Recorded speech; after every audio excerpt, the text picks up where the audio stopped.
Welcome to this episode of Beneath the Label. I'm your host, Kathy Schultz-Johnson. Today, I had the opportunity to interview Dr. Shelly Hester, and we had such a great time talking about all things sleep. I learned a lot of things that I need to take and put into my daily actions, and I think you will find similar things where you're going to take something from this and find better ways to improve your sleep after you hear from Dr. Shelly Hester and all the great things she has to say. You are going to hear from her on some clinical studies, and there is a fun surprise in there. So let's take a listen to this episode.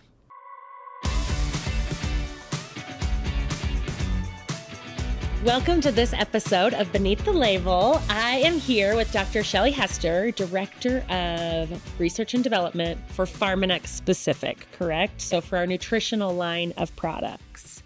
Today we're going to talk sleep, all things sleep. Are you ready for this? I'm ready. Okay, so introduce yourself just a tiny bit to our audience, and then I'm going to pepper you with questions, and we're going to break some myths at the end. Sounds good. Yeah, I'm Shelly Hester, and I'm the Director of R&D, like Kathy said. I've been at Nu Skin for over 11 years, and my background's in nutrition. But the past few years, we've really dove into this area of brain health. So it's so exciting to be here. I'm excited. And sleep, I wanted sleep to be one of the first things we talk about because I feel like it's the crux of all happiness and sadness in my personal life is if I'm sleeping or not. So why is sleep such an important topic? Like, why is sleep important to us? Yeah, I mean, when you think about it, sleep is one of those like non-negotiable things. Like when you think about what you need to survive, you have to eat, you have to drink, you have to breathe oxygen, and then there's sleep. There's those four things. And so sleep is just so important for our overall well-being and our overall health. So areas that it helps you overall, right? Right now I'm training to run a marathon, and all the time they're like, make sure you're running, make sure you're sleeping. So every time that the coaches are talking to me, they're like, make sure you're sleeping, make sure you're sleeping. Like, why would that impact my training and my physical health as much as they're pushing it on me? Yeah, that's so interesting because for the average adult, the average amount of sleep you need every night is like right around 7 hours. It's going to be a little less, a little more for different people, but 7 hours is kind of like your goal.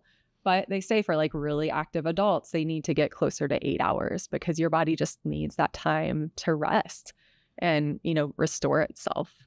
And that's when we are like restoring, right? When our body is doing its magic. See, this is where your science comes in, where I don't know like why sleep is so important for that. 8 hours is a long time. 7 hours is a long time. Yeah. So it's so funny because like at night, you think you're resting, right? Because you're tired, you sleep. But that is honestly maybe your body down. It relaxes and it's restoring, but your brain is honestly even more active at night than it might be during the day. And your body, your nighttime brain, it's going through these different sleep-wake cycles, right? And you're going through these different cycles within your sleep and different things are happening within your brain. So your lymphatic system, have you ever heard of the lymphatic system? No. So it's how you clear waste from your brain. Okay. So, that's being done when you're in like a very deep sleep.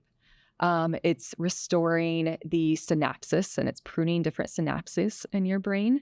So there's just so many processes that are happening when you're resting in your brain.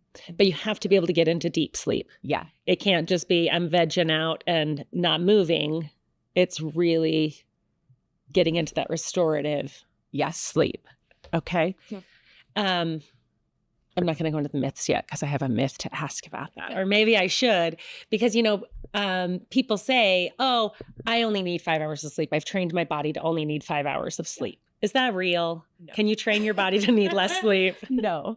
And what research shows, like I just said, you need around 7 hours of sleep. Some people need a little less. Some people need a little more.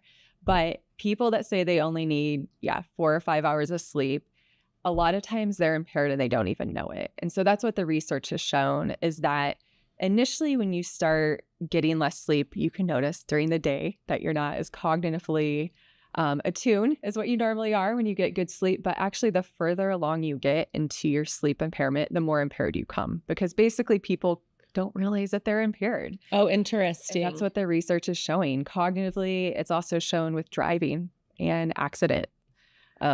So, I mean, sleep is so important, and most people need more than 4 to 5 hours. And you can't just use caffeine to get all of that working, right? It's not just, oh, I just need to turn my brain on after I'm sleeping and just add a stimulant like caffeine to make up for sleep. No. I mean, you really need both of them. Really work well. And honestly, if anything, you become more poor at making decisions when you have less sleep. So caffeine might help you make more decisions, poor decisions quicker. Poor decisions quicker. I just feel like you need sleep to have that cognitive ability to really think. So, I mean, the worst thing you could do before a big day at work or at school, if you have like a big test, is to pull an all-nighter. I mean, that is really the worst. I hope that there are college and high school kids everywhere listening to this, that I don't know how many times I did that I thought it was more important to stay up all night studying for a final than being prepared and then getting a good night's sleep. Right. And even though they tell you that, high school, when I took the ACT and they're like, eat your meal, get a full night's sleep, and then show up. But no, we think that we can cram or do these things, but that's not going to help us be cognitively aware. I don't even know. See, look at me and pulling out the big words. Pull those cognitive processes together. And I think research has also shown that individuals that actually sleep, the recommended amount, they can work less and get the same amount of work done than somebody that's trying to stay up late and do all this work because they just aren't able to do as much. Oh, interesting. Just because you can focus and perform better to your abilities. So whether it's work or physical and exercise or, remembering things, I'm sure when you're feeling groggy and things like, sleep is impacting all of them. Yeah. Okay. All right. So 7 to 8 hours of sleep. Yeah. I like that. It is important. I was thinking there was another myth I had about sleep. Where is the other one? Oh, all right. How long you sleep is all that matters. So as long as you're getting, you're asleep in bed for a certain amount of time, is that the only thing that matters with sleep? Okay. So I'm a nutritionist. So when you think about food, do you ever ask, did you get enough food? We might ask that, but really what you're asking is, did you get enough nutrients? Did you get enough energy? Food is not all equal, right? And the same thing with sleep. I mean, food quality is important. Sleep quality is just like that. So it's not just about getting... It's not just your hours. Okay. It's about what happens during that 7 to 8 hours, right? How well do you fall asleep? Are you able to stay asleep that entire time? How do you feel in the morning? Do you feel awake and refreshed, or do you still feel groggy? So there's all these different things that play into the sleep quality. That's just as important as the amount of time. So a good solid 7 hours of quality sleep is better than 8 hours of non-quality sleep. And waking up a lot. And that's how you can tell, right? How fast you fall asleep. So these are the things that I need to watch for my sleep. How fast am I falling asleep? How many times do I wake up? And how do I feel when I wake up in the morning? Do you feel refreshed? Do you feel like, oh, I still need a couple hours of sleep? Because it would be hard to tell your quality of sleep. But that's good to know, those things. Does the timing matter of your 7 hours of sleep? Like, can I go to bed at 8 p.m. and then 2 a.m. and then just as long as I'm getting 7 hours, does that routine and timing matter with sleep? Yeah, no, it definitely matters. So again, what the research is showing is that you want to be consistent. I mean, even on the weekends, which I know is hard. What? You don't have to be consistent down to the minute.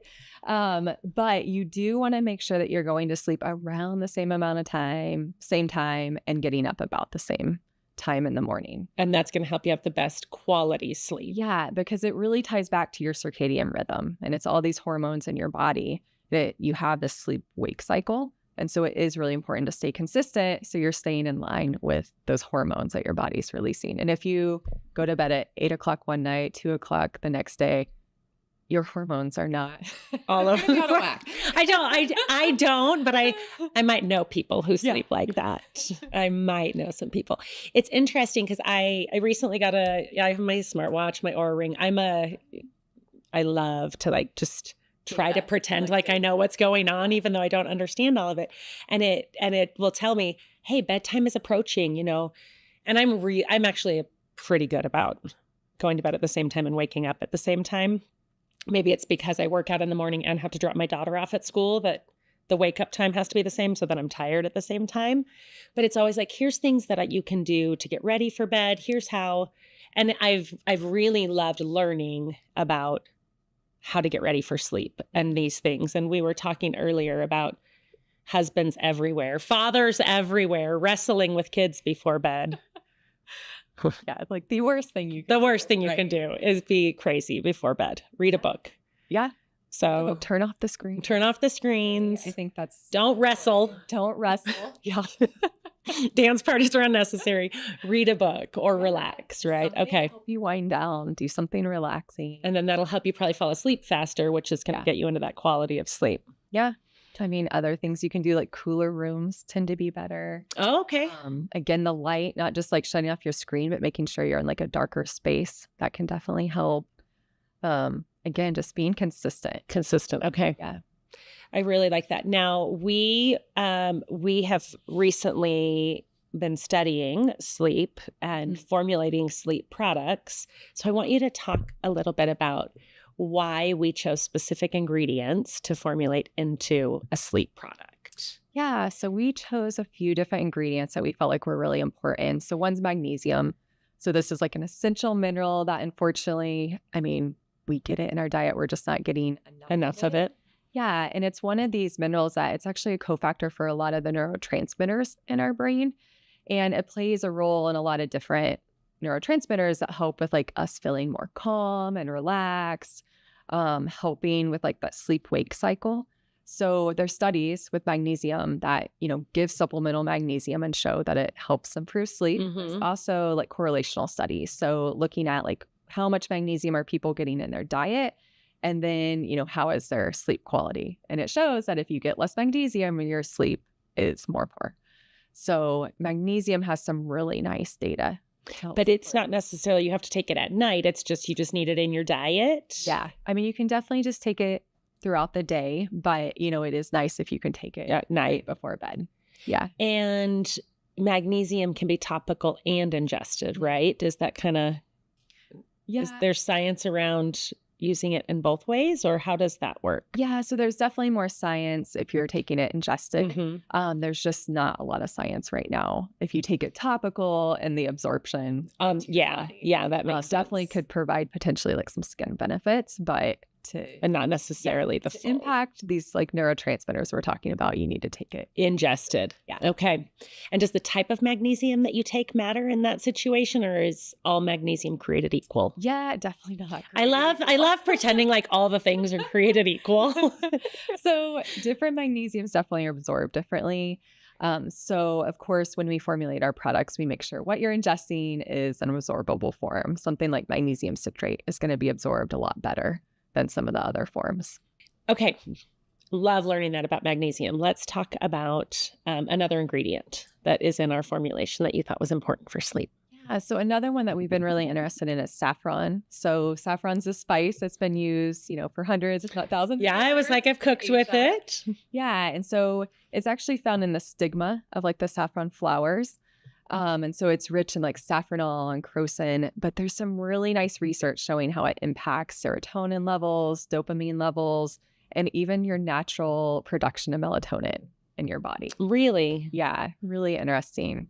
So there's clinical studies in healthy individuals that have some sleep issues, and they take saffron for a month and they have significant improvements in sleep quality. So really exciting studies with the saffron. So I feel like there's parts of the world that probably sleep better than other parts of the world. They need to take one. Oh, it is more than just the seasoning. Okay. That helps you. Well, it's interesting though, because I always think science, it looks at things that are in people's diets. And as a nutritionist, I'm sure that you've seen this so much where it's like the cause and effect of what's happening. And then digging into that scientifically, I think is so cool, where it's like, if you're eating these things, it can help, but then doubling down on this one particular thing does something else, right? Yeah. And saffron's pretty interesting because it's been studied to help sleep, but it's also interesting that it's been studied a lot for mood. And I think when you think about sleep, it impacts all aspects of your life. What we were talking about earlier. I mean, if you have better sleep, you have less stress during the day. But the same, if you can improve your mood during the day, have less stress, you're going to sleep better at night. So I think saffron's one of those really But it helps with both. that can really help impact both. So it is true. You know, you don't get a good night's sleep and and you have more mood swings, agitation. I know. Mom needs to eat and I need to sleep. Those are the things that I need to do is eat and sleep. And then my mood is better. But then if you do have a hard day, it totally impacts your sleep that night. Definitely. For me, it's a vicious cycle. How well you go to bed at night. It takes longer to fall asleep. And then even if you can fall asleep, then you're waking up more. Right? Yeah. And as you talked about kind of your brain, whether your body's relaxed or not, and your brain is going, I'm sure that stress impacts how your brain is going the whole time. Yeah. And with that related. Yeah. And so saffron helps with mood as well. Interesting. Okay. Third ingredient. That was a key ingredient. Yes. So melatonin. Okay. Melatonin. I know it's a big one for sleep.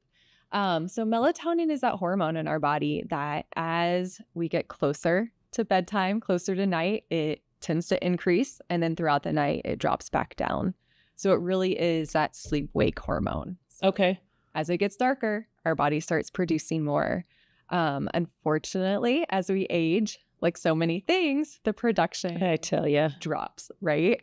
And so melatonin in a supplement is really just there to do just that, supplement that natural melatonin production that you used to have that might not be there anymore.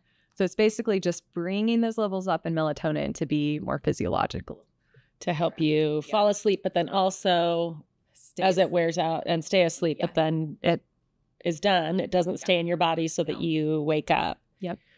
That's interesting. Now there's some myths about melatonin. Yes, a lot. I feel like melatonin has a lot of myths because, anytime we talk about melatonin, people have a reaction one way or the other, probably. So is melatonin addictive? Can you take it if you take it every day, do you become dependent on it, I guess? That's one of the myths I've heard. Yeah. So research is showing that it is not, you do not build up a tolerance. You do not become dependent on it. So like we were talking about, your body produces melatonin every day. And even if you supplement, that melatonin goes away. And your body keeps producing the melatonin that you're going to produce. You're basically just supplementing the melatonin levels of your body. So no, you do not become dependent. You do not become tolerant on it, is what the research shows. Another one kind of related to that is sometimes you say, is it a sedative? No, it's not a sedative. It's not a sedative. Dang it. I mean, melatonin is no more a sedative than what you get from being outside when it's dark. Okay.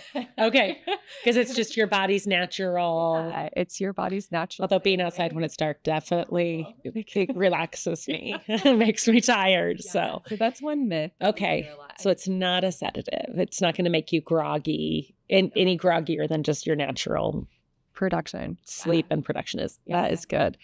Because I've heard, you have to take breaks from it. You shouldn't take it every day. So that is not what the science is saying. No. Yeah. And the other one you hear is like more is better. Yeah, I was going to say. So many products on the market that are like 5 to 10 milligrams. And again, there are not good dose response studies with melatonin. So I would actually say less is better. So really? Around 1 milligram. I mean, that's kind of getting into like that physiological level. And that's where science shows like this is where you can help. Yeah.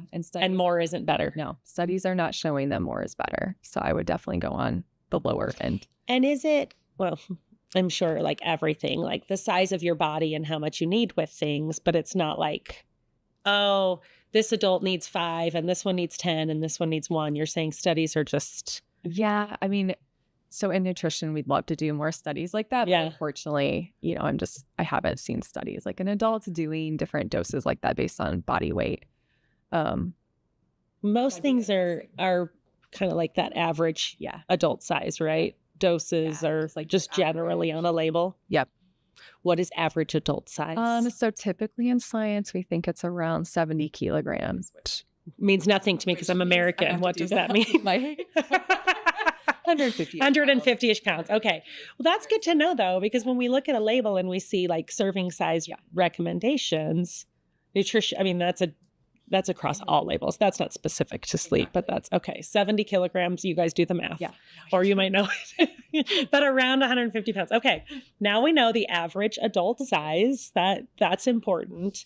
What else? Like waking up not feeling groggy. Like, I'll take when I travel and I'll do like over the counter or even prescription, like sleep things to help me because I want to hurry and be able to go to work the next day if I'm going over to Asia or doing something. And I do those. I'm exhausted when I wake up in the morning. You feel terrible. Yeah. Why? Like, what is the difference in kind of that? I think it really is just messing with your sleep-wake cycle. Okay. So it's just that. I mean, unfortunately, your circadian rhythm has a huge impact on what we're talking about, like the melatonin levels. What are your cortisol levels as you wake up? Because your cortisol levels, which is like the stress. Yeah. It typically peaks in the morning, which is kind of interesting, right? So your melatonin's going not because you're stressed in the morning, just naturally. That's kind of waking you up in the morning. Yeah. So your hormones are constantly in these different rhythms. They have different rhythmic patterns. And so I think when you go to Asia or these other places on different time zones, all those my body just has no idea or when you have a baby or when you do, we have all these things that make us, that have impact on our lives. What else? What else am I missing? What's the other science? What other things when you guys were researching and studying and doing clinicals, like just not was surprising, but was validating or that most people don't understand about sleep products or sleep in general? So we did do a clinical study on a formulation for sleep, had magnesium and saffron, two of the ingredients we talked about. So we had people take it for a month and we wanted to look, of course, at sleep outcomes, and we had positive outcomes for sleep quality and feeling refreshed and feeling less drowsy in the morning, which weren't surprising based on the published literature on the ingredients, but exciting. But we actually had a dermatologist grade the skin of the subjects in the study because we were interested in kind of this holistic aspect. Like if you're sleeping better, is your skin healthier? Do you feel better during the day? And we showed that skin radiance was significantly improved. So that was kind of surprising that we were able to see that so quickly. Which is awesome. Yeah. Like, and how often do you show up somewhere when you didn't have a good night's sleep? And it's not because you're slurring your speech or you're not walking as fast. People are like, ooh, you look tired, That's the worst, right? but that, I mean, it you say that and I'm like, oh, how many times have people said that to me? You look tired, and it must be your radiance and just that it shows everywhere. But I love that in the clinicals, that a dermatologist was able to see the difference. Skin radiance. So very cool. And now I do feel better about myself that on those days that I was tired, my skin just wasn't, doing what my skin was supposed to do. Yeah. My skin wasn't skinning properly. Exactly. Okay. So I feel better about myself in that. What else? Like what other kind of things did when you were formulating and looking at the clinicals, were you like, this is how we can tell that we have hit the mark, that we have done it right? Yeah. I think another aspect with sleep is, safety. I think for anything with the brain, you want to make sure you're safe. But I think that was just like top of mind for us because like what you were saying, sometimes you take these other things. Yeah. Does it make you feel good? So we definitely wanted something that was safe, but also it made you feel better in the morning, makes you feel more fresh, makes you feel better through the day. So I think that was definitely a high priority for us when we were developing this formulation, this product. I love that. And if you're taking a sleep product, do you sometimes feel long-term effects of it? Like, will you always feel that like day one, you feel everything? I feel like when I started taking our formulation, it was kind of day 3 when I was like, oh, I feel really good. Yeah. Is it long-term benefits or is that just because I got good sleep multiple nights in a row? I think it's possibly a little bit of both. I'm like making you prove things that you're like, maybe don't ask me these questions. Well, and I think what the research shows, if we look even at the science of the individual ingredients, there's some ingredients that help, like melatonin. There's data, there's research that, after one day you're seeing improvement in sleep. But I think for some of these other ingredients like saffron, you need to take a couple days consistently. Okay. Yeah, to improve that sleep quality. So I think, you might notice it just a few days in, but if you keep doing it day after day, you're going to get even better. Yeah.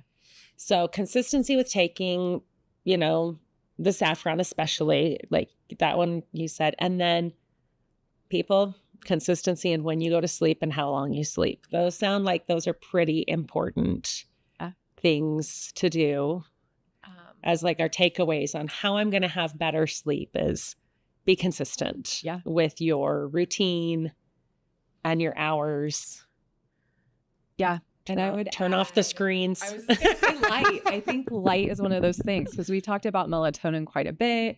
It's that hormone that we know increases, as it's getting darker. So I think controlling your light and your environment in the evening is so important, and making sure that you're not even getting too much artificial light, because that can impact the natural production of melatonin. So that is so interesting. Turn off the screens. How your body like can produce it based on something. Yeah. Like that. And that is light studied. Yeah. Signaling your brain. Yeah. Yeah. Juice it or not. It's amazing how everything's connected. Natural or artificial. Yeah. With that. Okay. I'm trying to think if there's anything else that I wanted to ask or anything that you think. We talked about productivity, physical health, stress levels, the sleep schedule. These are things I like that are so awesome. And then sleep is critical for our bodies to restore, whether it's illness, just daily activities, injury, anything like that, right? Just that restorative function. There it is. Yeah. Whether it's your brain or body. I mean, it is the time to rest, but like we said, your brain's doing a lot. Yeah. Resting period.